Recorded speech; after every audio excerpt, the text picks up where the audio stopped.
You've probably worn one of these, or seen it on someone else, and had absolutely no idea what it was saying. A thistle pin on a jacket. A tartan scarf in a random, Scottish, pattern. A fierce lion on a flag at a football match. A Celtic knot necklace you bought because it looked timeless. A clan crest ring that came from a souvenir shop in Edinburgh. A blue and white cross patch on a backpack. Even a tiny charm shaped like a traditional Highland knife. Most people wear these symbols like fashion. Like decoration. Like aesthetic. But Scotland doesn't treat symbols like that. Because in Scotland, a symbol can be a story. It can be a signal. It can be a claim about heritage, loyalty, identity, and history. Sometimes it's harmless. Sometimes it's meaningful. And sometimes it's awkward, because you're wearing something that says you belong to a clan, or you're declaring a connection to royalty, or you're repeating a symbol that has a deeper religious or cultural meaning than you realized. So today, we're going to walk through 7 Scottish symbols people wear all the time without knowing what they mean. Not to shame anyone. Not to gatekeep culture. But to make sure that the next time you wear one, you'll know what you're actually wearing. And what kind of message it might be sending. Let's start with the most iconic Scottish symbol of all, because it looks harmless, but it's basically Scotland's way of saying, try me. The thistle. If you've seen Scottish jewelry, Scottish souvenirs, Scottish sports logos, Scottish military emblems, or even Scottish wedding decorations, you've seen the thistle everywhere. People assume it's just Scotland's national flower. A cute plant. A simple symbol. But the thistle is not cute in the way people think. The thistle is tough. Spiky. Defensive. It's the plant that punishes you for grabbing it without respect. And that's exactly why it became Scotland's symbol. There's an old legend tied to it, one of those stories that lives in the cultural memory even if the details vary by telling. The basic idea is simple: invaders tried to sneak up on Scottish defenders at night, and someone stepped on a thistle, cried out in pain, and alerted the Scots, saving them. Whether the story is literal history or symbolic legend, it fits perfectly, because it captures what the thistle represents. The thistle is Scotland's message: we might look quiet, but we are not soft. Touch us the wrong way, and you'll regret it. So when you wear a thistle pin or a thistle necklace, you're not just wearing a flower.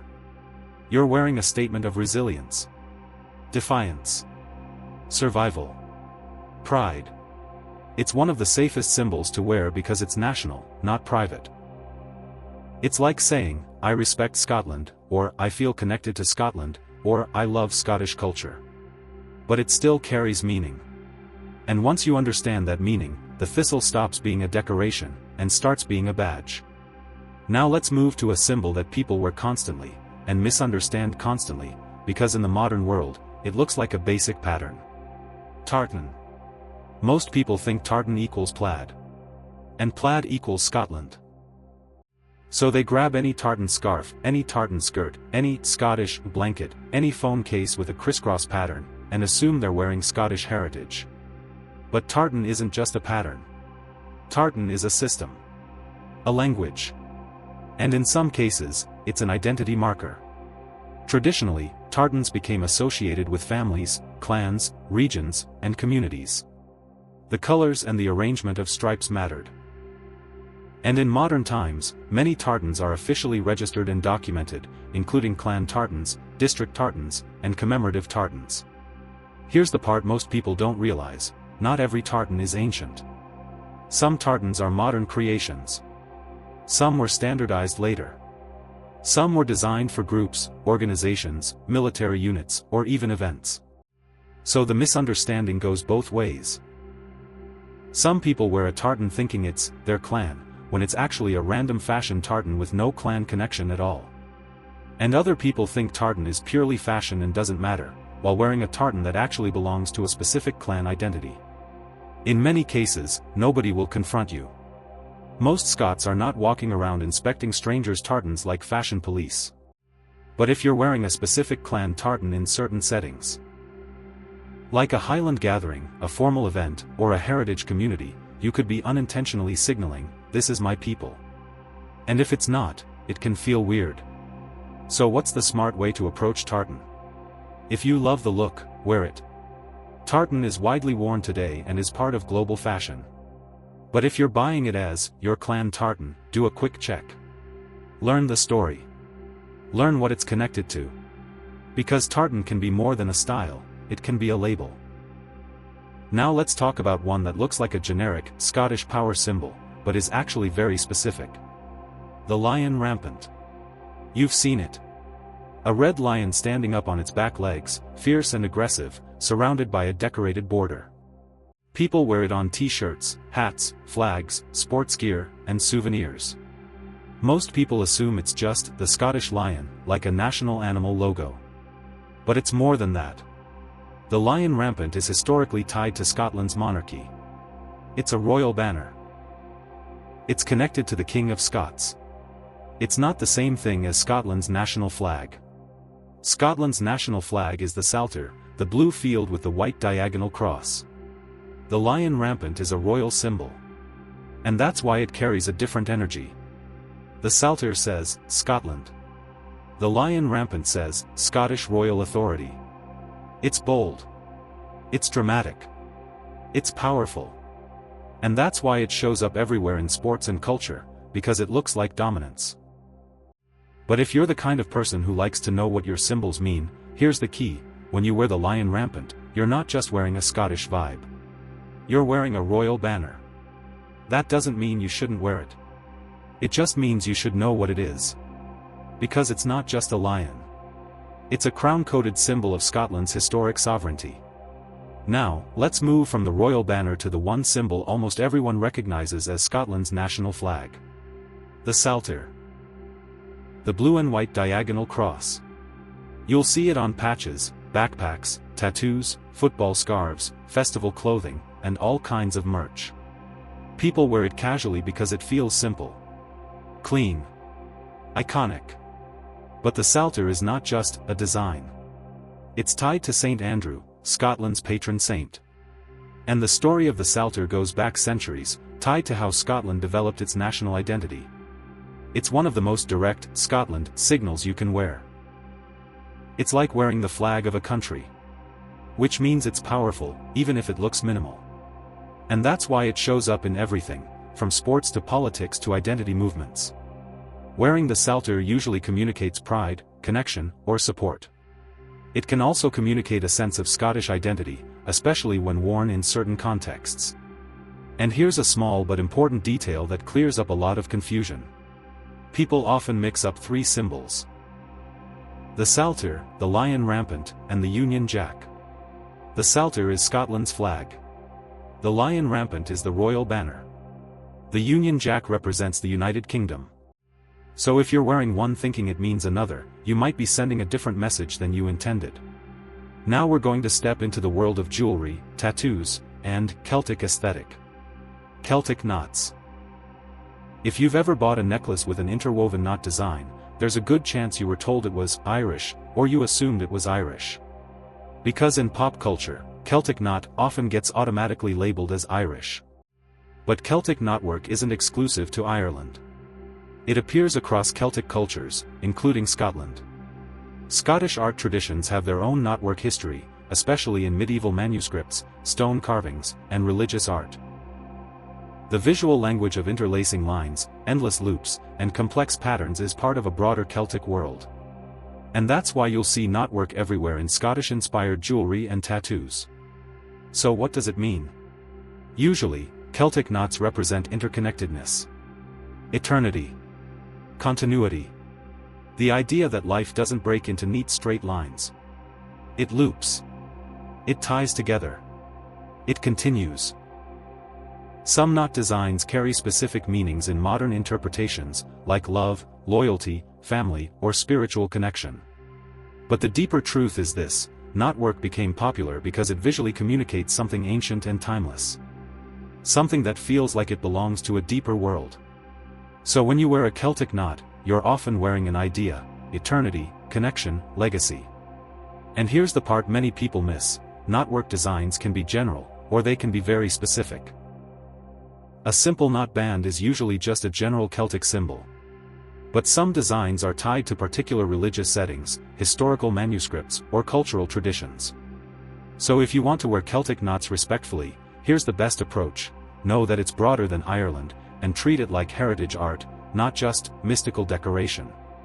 Now we're getting into one of the most misunderstood categories of Scottish symbols: clan crests and surnames. You've seen them on rings, pendants, mugs, shirts, and plaques. Usually, it goes like this. You walk into a shop, you see your surname on a display, and there's a family crest next to it. You buy it. You wear it. You post it online. And you think, this is my Scottish family crest. But here's the reality: the world of crests, coats of arms, and clan symbols is complicated. A crest is not the same as a coat of arms.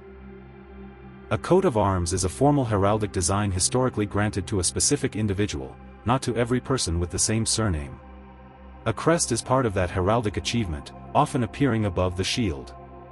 And clan badges, the things associated with clans, often show allegiance to a clan chief rather than being a universal, family logo. In other words, the thing sold as your family crest might be loosely connected, historically simplified, or just chosen because it's marketable. Now, does that mean you shouldn't wear it? Not necessarily.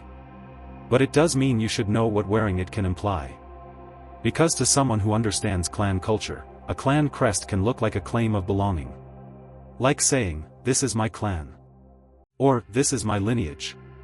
And if you're wearing a crest that belongs to a specific heraldic line, that's a stronger claim than most people realize. So the smartest way to approach clan symbols is simple. If you wear them because you love the design, that's fine. But if you wear them because you think it proves your heritage, you might want to do a quick family research check.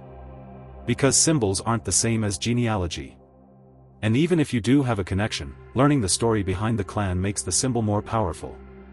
Instead of wearing it as a souvenir, you wear it as a story. Now for a symbol most people have seen, but fewer people can even pronounce. The Sgien Dubh. It's often described as a small traditional knife worn as part of Highland dress, usually tucked into the sock. In modern times, it can be ceremonial, symbolic, and part of formal attire. But here's what's fascinating: even people who have never worn a kilt have seen the Sgien Dubh shape turned into jewelry, charms, costume accessories, and novelty items. And because it's stylized, many people don't even realize what it is. They think it's just a cool Scottish shape. But it represents something specific, a cultural tradition connected to Highland dress and social custom. That's why it's one of those symbols where context matters. In a traditional setting, like a wedding, a formal gathering, a Highland event, it's part of cultural dress. In a modern setting, like a random charm or edgy accessory, it can feel like a weapon symbol, even if the person wearing it doesn't mean it that way. So if you're wearing Sgien Dubh-inspired jewelry, it's not wrong. It just carries a different weight than people expect.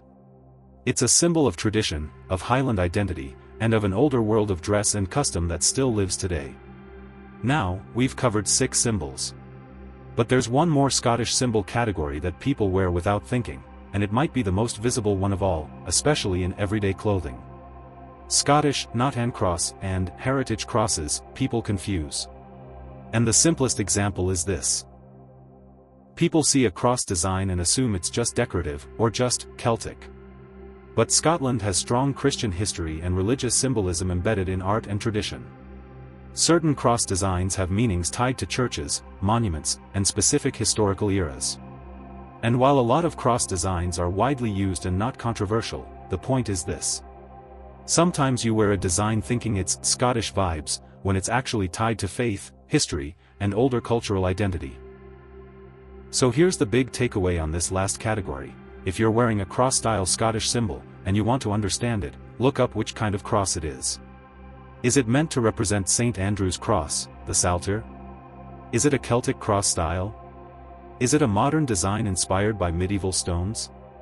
That 1 minute of curiosity can turn a random accessory into something meaningful. Now let's put this all together, because if you're thinking, okay, this is a lot. How do I remember what's safe to wear and what's more specific? Here's a simple test. Ask yourself, is this symbol national, royal, identity-based, spiritual, or traditional? National symbols are things like the thistle and the saltire. They usually communicate pride, respect, or connection to Scotland. Royal symbols are things like the lion rampant. They're not wrong to wear, but they carry a specific historic meaning: royal authority, sovereignty, monarchy. Identity-based symbols are things like tartan patterns and clan crests. These can be deeply meaningful, but they can also unintentionally signal, "This is my clan," or "This is my family line." Spiritual and heritage art symbols are things like Celtic knotwork and certain cross designs. They often represent timeless ideas: connection, eternity, faith, tradition. And traditional cultural dress symbols are things like the Sgian dub, connected to Highland attire and custom. Once you sort symbols into those categories, everything gets easier. Because then you stop wearing random Scottish stuff, and you start wearing Scottish stories. And that changes everything. So let's do a rapid recap. The thistle: resilience, defense, national pride. Tartan: a pattern that can be pure fashion, or a family and community identity marker. The lion rampant: royal Scotland, historic authority, a powerful banner. The saltire: Scotland's flag and national identity tied to St. Andrew. Celtic knots: heritage art, connection, eternity, and a broader Celtic tradition that includes Scotland. Clan crests and surnames, often misunderstood, can imply lineage or allegiance, and it's worth learning the truth behind it. The Sgian dub: Highland dress tradition, cultural symbolism, and context matters. And now I want to hear from you. Which one have you worn, or seen someone wear, without knowing the meaning? Drop it in the comments. Tell me which symbol it was and where you saw it, and I'll tell you what it usually represents, and what kind of message it might be sending. And if you want more videos like this, where we break down heritage symbols, hidden meanings, and the stories people miss, subscribe and turn on notifications, because the next one is going to be Scottish symbols people misunderstand the most, and the myths that just won't die.